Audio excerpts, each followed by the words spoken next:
ला किती मोठं आंदोलन झालं होतं आणि तिथून आम्ही रिक्वेस्ट केली होती एज्युकेशन मिनिस्टर धर्मेंद्र प्रधान यांना की आता तरी तुम्ही काहीतरी नैतिक जिम्मेदारी घ्या आणि ज्या स्टुडंट्सनी सुसाईड केलेली आहे जे 1 करोडपेक्षा जास्त स्टुडंट्स आहेत CBSE नीट SC UETचे SSC GDचे त्यांचे जे फ्युचरचा तुम्ही एकदम वाटोळं केलेलं आहे आणि कुठं तुम्ही त्यांना काही सवलती दिल्या नाही त्यांच्यासाठी काही अरेंजमेंट्स केल्या नाही आहे तर त्याची कुठं ना कुठं तुम्ही जिम्मेदारी घेऊन राजीनामा दिला पाहिजे. आम्ही 6 तारखेला त्यांना रिक्वेस्ट केली होती आणि आम्ही 13 तारखेपर्यंत अल्टिमेटम दिलं होतं. जर 13 तारखेपर्यंत राजीनामा देणार नसतील तर आम्ही हे आंदोलन देशव्यापी घेऊन जाऊ असं बोललो होतो. आणि मागच्या 1 आठवड्यात मी पुण्यात आंदोलन केलं, मी लखनौत केलं, मी अमृतसरमध्ये केलं, मी जयपूरला केलं, आज मी नागपुरात आलेलो आहे. आणि याच्या युवा सगळे स्टुडंट्स येत्या 20 जूनला दिल्ली येथे येणार आहे आणि आम्ही पुन्हा आमचं एक शांतीपूर्ण आंदोलन करणार आहे आणि यावेळेस आम्ही राजीनामा घेतल्याशिवाय मागं जाणार नाही. तर आज नागपूरच्या आंदोलनानंतर मी सगळ्यांना आवाहन करतो, जेवढे या देशातील पेरेंट्स असतील, स्टुडंट्स असतील, युवक असतील, आपण सगळ्यांनी दिल्लीला 20 जूनला यायचं आहे आणि राजीनामा घेतल्याशिवाय जायचं नाही आहे. कारण की आज आपल्या देशात, आज आपल्या डेमोक्रेसीमध्ये अकाउंटेबिलिटी नावाची गोष्ट राहिलेली नाही आहे. काय अर्थ आहे अशा डेमोक्रेसीचा जर जिथं जेवढे लाखो करोडो लोक म्हणतात की शिक्षण मंत्र्यांनी राजीनामा दिला पाहिजे तरी ते मंत्री त्यांच्या खुर्चीवर चिटकून आहेत. कधीपर्यंत असं चालणार आहे? हेच जर एखाद्या मंत्र्याच्या घरच्या मुलांनी जर आत्महत्या केली असती तर पूर्ण सरकार इकडच्या तिकडे झालं असतं. ऑफिसर्स 5-5 मुलांनी सुसाईड केलेलं आहे. ऑफिसर्सला तुम्ही फक्त ट्रान्सफर केलेलं आहे, सस्पेंडही नाही केलेलं आहे. हेच जर तुमच्या घरच्या मुलांनी आत्महत्या केली असती तुम्ही ऑफिसर्सला सस्पेंड केलं असतं, ट्रान्सफर नसतं केलं. आणि माझी पंतप्रधान नरेंद्र मोदी यांनाही रिक्वेस्ट आहे, तुम्ही धर्मेंद्र प्रधान यांचा राजीनामा घ्या. जर तुम्ही त्यांचा राजीनामा नाही घेणार तर कुठं ना कुठं या आत्महत्यांसाठी आणि हा जो सगळा भोंगळ कारभार झाला आहे परीक्षांच्या बाबतीत, आज देशात एकही परीक्षा सरकारी अशी उरली नाही आहे जिथं पेपर लीक होत नाही. 4000 दिवस झाले म्हणे पंतप्रधानांच्या टर्मला, सगळ्यात जास्त आतापर्यंत. 4000 दिवसात कोणते 4 पेपर मला सांगा जे लीक नाही झालेत. तर मी जे प्राईम मिनिस्टर आहे, I request him to sack the education minister of India. If he doesn't then he is also responsible for all the mismanagement in the examination and the suicide of all the students of NEET. Thank you. परीक्षा को देखते हुए सरकार ने Telegram पे रोक लगाई है, कैसे देखते हैं आप? टेलीग्राम पर रोक लगाने से क्या होगा? पेपर जो लीक हो रहा है वो तो सिस्टम के अंदर से हो रहा है, टेलीग्राम से नहीं हो रहा है. Telegram is just a medium. Leak तो अंदर के लोग कर रहे हैं ना, उनको आप क्या कर रहे हो? सस्पेंड कर, ट्रांसफर कर रहे हो. किसी एग्रीकल्चर डिपार्टमेंट का उनको सेक्रेटरी बना दिया, एक तरीके से प्रमोशन ही हो गया है. मतलब इस देश में एक स्टूडेंट की लाइफ की वैल्यू इतनी कम है कि आप 5-5 स्टूडेंट सुसाइड करने के बाद ऑफिसर्स को सस्पेंड भी नहीं कर रहे हो, बस ट्रांसफर कर रहे हो.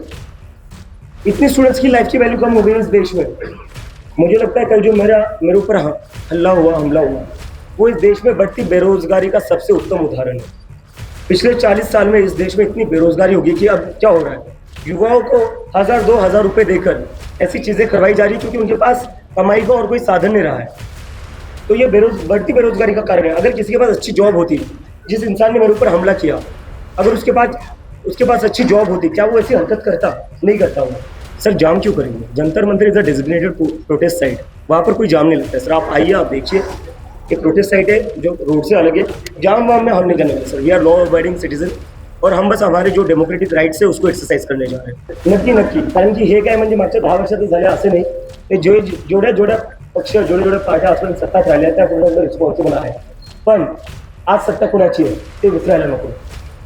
काँग्रेसने जे केलं ते केलं, तेच बदलायला तुम्हाला आम्ही सत्तेत आणलं होतं ना, तेच बदलायला तुम्हाला जनतेने एक संधी दिली होती.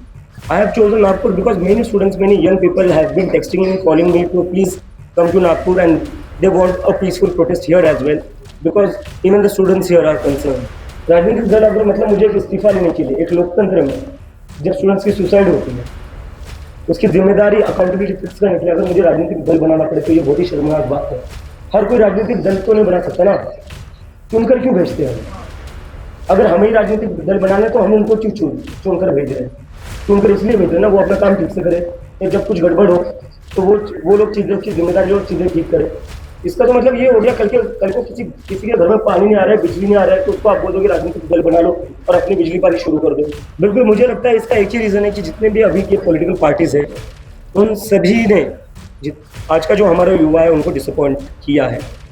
हमने देखा है कि पिछले 10-12 साल में कैसे हिंदू मुस्लिम की राजनीति इस देश में हो रही है और कोई राजनीति नहीं हो रही। इलेक्शन आ रही, हिंदू मुस्लिम पर बात हो रही है। उसमें युवाओं के लिए क्या है? हिंदू मुस्लिम से युवाओं को क्या भला होगा? क्या उनके एग्जाम्स अच्छे से कंडक्ट हो रहे हैं? तो उनको जॉब्स मिल रही है? हिंदू मुस्लिम की राजनीति से नहीं मिल रही है ना।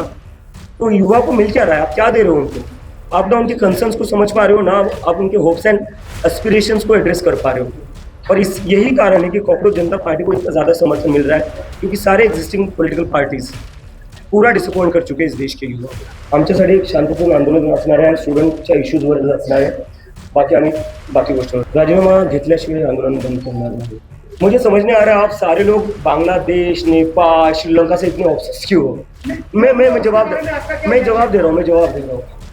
हमें नेपाल, बांग्लादेश और श्रीलंका को देखने की जरूरत क्यों है सर? भारत देश 1947 में आज़ाद हुआ था, एक आंदोलन से हुआ था।